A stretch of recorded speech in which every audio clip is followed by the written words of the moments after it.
नमस्ते दोस्तों, मैं अंकुर शर्मा आपका स्वागत करता हूं अपने YouTube channel MLT by chance पर। और इस वीडियो सीरीज़ में हम बात कर रहे हैं क्रोमेटोग्राफी टेक्निक्स के बारे में। और आज के पर्टिकुलर वीडियो में मैं बात करूंगा पेपर क्रोमेटोग्राफी के बारे में कि ये क्या होती है, इसका क्या प्रिंसिपल है, इसकी क्या एप्लीकेशंस हैं और साथ ही साथ इसके कौन कौन से टाइप्स हैं, यानी इसके कौन कौन से डिफरेंट टाइप्स हैं। तो चलिए शुरू करते हैं। तो दोस्तों, क्रोमेटोग्राफी ऐसी टेक्निक है जिसकी हेल्प से हम किसी भी सैंपल के कंपोनेंट्स को सेपरेट करते हैं, डिफरेंट कंपोनेंट्स को, जो अगर उसमें 3 या 4 कितने भी कंपोनेंट्स हो उसको हम सेपरेट कर सकते हैं। इस टेक्निक को क्रोमेटोग्राफी कहते हैं। और इस क्रोमेटोग्राफी में सैंपल के कंपोनेंट्स को सेपरेट करने के लिए हम पेपर का यूज़ करते हैं, इसलिए इस क्रोमेटोग्राफी को पेपर क्रोमेटोग्राफी कहा जाता है। तो अब बात करते हैं इसके वर्किंग प्रिंसिपल के बारे में। तो दोस्तों, पेपर क्रोमेटोग्राफी के 3 मेन पार्ट्स होते हैं: पेपर, सॉल्वेंट सॉल्यूशन और सैंपल। पेपर जिस पर हम क्रोमेटोग्राफी करते हैं, और सॉल्वेंट सॉल्यूशन जिसकी हेल्प से हमारे जो सैंपल के जो कंपोनेंट्स है वो सेपरेट होते हैं, और सैंपल जिसके कंपोनेंट्स को हमें सेपरेट करना होता है। अब हमारा किस टाइप का सैंपल है, इस बेस पर हमारा पेपर भी डिफरेंट टाइप के हो सकते हैं। यानी अगर हमारा डिफरेंट टाइप्स के सैंपल्स के लिए डिफरेंट टाइप्स के पेपर की ज़रूरत होती है। अगर हम जैसे कि मैं बात करूं, फॉर एग्जांपल हम सिंपल पेपर की बात करें तो सिंपल पेपर में आ जाता है वॉटमैन पेपर, जो डिफरेंट ग्रेड्स यानी पोर साइज़ के होते हैं, अलग अलग पोर साइज़ के हमें मिलते हैं बाहर से। या फिर हम मॉडिफाइड पेपर भी ले सकते हैं, जैसे हाइड्रोफिलिक पेपर, हाइड्रोफोबिक पेपर, या फिर हम पेपर पर सिलिका, एल्यूमिनियम या फिर आयन एक्सचेंज रेजिन की एक थिन लेयर चढ़ा सकते हैं, उसको इम्प्रेगनेट करा के इनमें एक थिन लेयर चढ़ा सकते हैं। इसी तरह हम सॉल्वेंट सॉल्यूशन भी हाइड्रोफिलिक ले सकते हैं या फिर हाइड्रोफोबिक ले सकते हैं। पेपर के टाइप्स के डिपेंड करेगा वो कि हम पेपर कौन सा ले रहे हैं।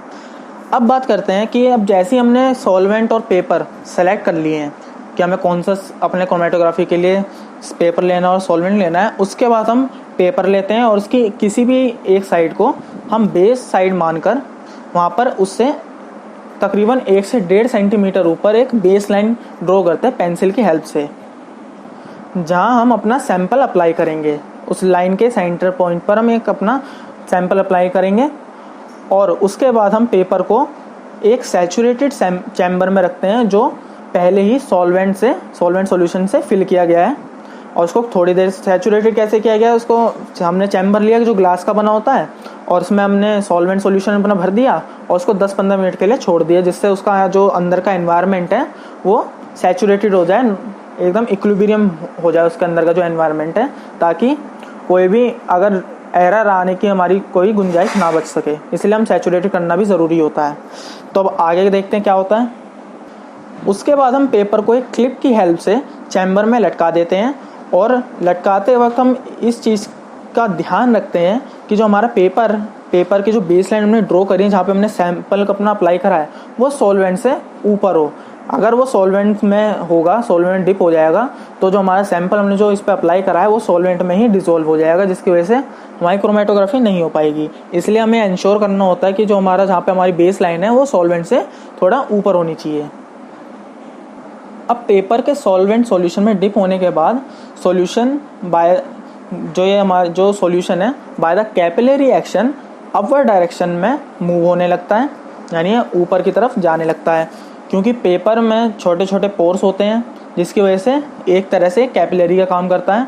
और कैपिलरी होने की वजह से यहाँ पे कैपिलरी एक्शन होता है, जैसे आप जानते ही हैं कैपिलरी क्या करती है। जैसे हम इसको किसी सॉल्यूशन में डालते हैं तो जो सॉल्यूशन होता है ऊपर की तरफ रेस करने लगता है, तो यहाँ भी कुछ इसी तरह से सॉल्यूशन रेस करता है, जिसकी वजह से जो हमारा सैंपल है वो धीरे धीरे सेपरेट होने लगता है। उसके कंपोनेंट्स जो होते हैं धीरे धीरे सेपरेट होने लग जाते हैं उस कैपिलरी एक्शन की मदद से, और ऊपर जाकर के अपने अलग अलग स्पीड्स पर सेपरेट हो जाते हैं।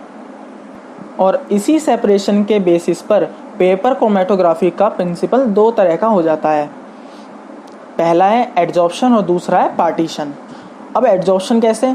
फॉर एग्जांपल मान लीजिए यहाँ पेपर पर हमने आयन एक्सचेंज रेजिन की एक थिन लेयर अप्लाई करी है। जैसे हमने मॉडिफाइड पेपर ले लिया जिसमें आयन एक्सचेंज रेजिन की एक थिन लेयर है, और उसको हमने सॉल्यूशन में डिप करा। अब जो सैंपल होगा हमारा वही कैपिलरी रिएक्शन की वजह से रेज करेगा, लेकिन जो हमारा सैंपल होगा उसके कंपोनेंट्स होंगे उस रेजिन के साथ में बॉन्ड फॉर्म करेंगे और एड्जॉर्ब हो जाएंगे उसके साथ। इस वजह से हम इसको एड्जॉर्प्शन पेपर क्रोमेटोग्राफी कहते हैं। और दूसरी तरफ पार्टीशन क्रोमेटोग्राफी की बात करें तो पार्टीशन क्रोमेटोग्राफी में जो हमारा पेपर है वो एक सिंपल पेपर होता है और उसमें water molecule as a stationary phase काम करते हैं। तो यहाँ जो स्टेशनरी फेज है वो भी लिक्विड है, जो हमारा स्टेशनरी फेज है वाटर मॉलिक्यूल है यानी वो लिक्विड है, और जो सॉल्वेंट है वो भी लिक्विड है। तो लिक्विड फेज के बीच में जो कंपोनेंट्स का जो पार्टीशन होता है, इसी बेसिस पर हमने इस क्रोमेटोग्राफी का नाम पार्टीशन पेपर क्रोमेटोग्राफी रखा है, या फिर पार्टीशन क्रोमेटोग्राफी कहते हैं, इसी बेसिस पर कि लिक्विड फेज के बीच में जो कंपोनेंट्स का पार्टीशन होता है। अब जैसे ही सैंपल के कंपोनेंट सेपरेट हो जाते हैं तो पेपर को हम चैम्बर से बाहर निकाल लेते हैं। और अगर अब पेपर को अगर जो पेपर पे हमारे जो कंपोनेंट सेपरेट हुए हैं वो अगर हमें नेकेड आइज से विजुलाइज हो रहे हैं तो हम उनकी डिस्टेंस मेजर करते हैं और आरएफ वैल्यू फाइंड करते हैं। अब आरएफ वैल्यू क्या होती है? आरएफ वैल्यू का मतलब होता है रिटार्डेशन फैक्टर। अब रिटार्डेशन फैक्टर मतलब मान लीजिए हमारा जो कंपोनेंट्स है वो स्टार्टिंग पॉइंट से, जहाँ पे हमने बेस लाइन खींची थी उस पॉइंट से वो इस डिस्टेंस तक गया और इस डिस्टेंस को हमने मान लिया a, और जो हमारा सॉल्वेंट है वो मान लीजिए इस यहाँ तक पहुँचा और यहाँ से लेकर जो बेस लाइन से लेकर के जो जहाँ तक हमारा सॉल्वेंट पहुँचा उस डिस्टेंस को हमने मान लिया b। तो आरएफ वैल्यू हो जाती है हमारी कंपोनेंट्स का डिस्टेंस स्टार्टिंग पॉइंट से, और स्टार्टिंग पॉइंट से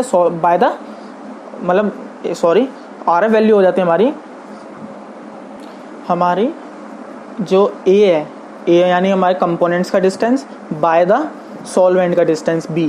a बाय b हमारी आरएफ वैल्यू कहलाएगी। यानी कि आरएफ वैल्यू को जैसे मैं एक बार दोबारा बता देता हूँ, आरएफ वैल्यू का मतलब हुआ कि स्टार्टिंग पॉइंट से हमारा जो कंपोनेंट सेपरेट हुआ वो डिवाइडेड बाय हमारा सॉल्वेंट जिस डिस्टेंस तक पहुँचा b, यानी जो हमने a माना उसे कंपोनेंट्स के डिस्टेंस को और सॉल्वेंट के डिस्टेंस को हमने b माना, तो a बाय b हमारा कहलाता है आरएफ वैल्यू।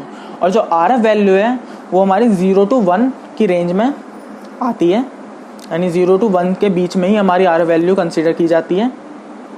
और आरएफ वैल्यू को निकालने के बाद हमारी जो आरएफ वैल्यू निकल के आई उसको हम अपनी रेफरेंस आरएफ वैल्यू से मैच करके देखते हैं, और मैच करने के बाद हमें पता चल जाता है कि हम जो हमारा कंपोनेंट है वो कौन सा कंपोनेंट है, उसको हम आइडेंटिफाई करते हैं, उसकी प्रॉपर्टी वगैरह हम फाइंड कर लेते हैं।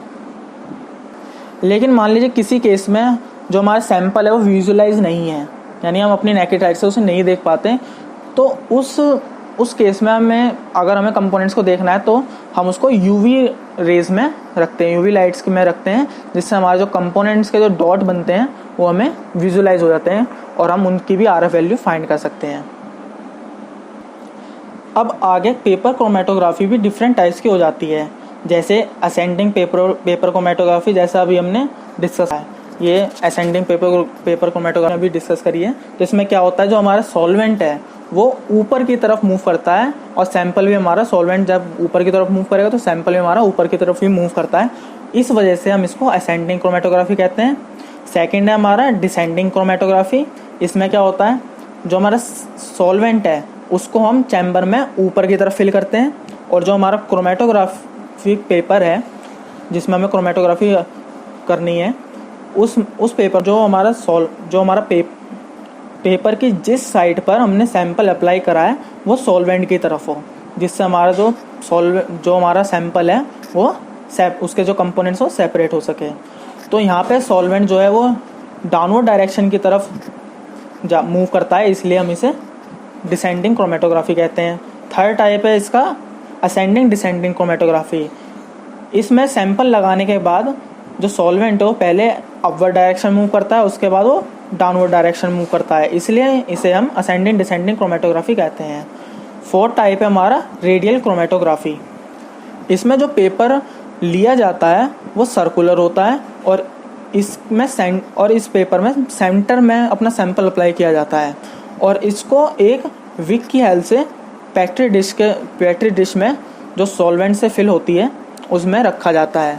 अब ये विक क्या करती है, विक सैंपल को एब्जॉर्ब करती है और पेपर तक पहुंचाती है। यहाँ पे हमारा सैंपल अप्लाई है और उसके बाद जो हमारा जो सॉल्वेंट है वो सर्कुलर डायरेक्शन में मूव करता है, जिससे हमारा जो सैंपल है उसके कंपोनेंट सेपरेट होने लगते हैं सर्कुलर डायरेक्शन में ही। अब पेपर क्रोमेटोग्राफी की एप्लीकेशन के बारे में बात करते हैं कि क्या क्या एप्लीकेशन है इसकी। तो पहली एप्लीकेशन है कि ये इंक और डाई को सेपरेट करने में हेल्प करता है, फूड कलरिंग में हेल्प करता है और प्लांट के पिगमेंट को रूट या लीफ में से आइसोलेट करने के लिए भी इसका इस्तेमाल किया जाता है। मिक्सचर ऑफ ड्रग्स को सेपरेट करने के लिए भी इसका इस्तेमाल किया जाता है और कार्बोहाइड्रेट, विटामिन, अमाइनो एसिड को के सेपरेशन में भी इसका यूज़ किया जाता है। I hope this will help you. अगर आपको हमारी वीडियो अच्छी लगे तो प्लीज़ लाइक करें, सब्सक्राइब करें और शेयर करें। Thank you for watching our video.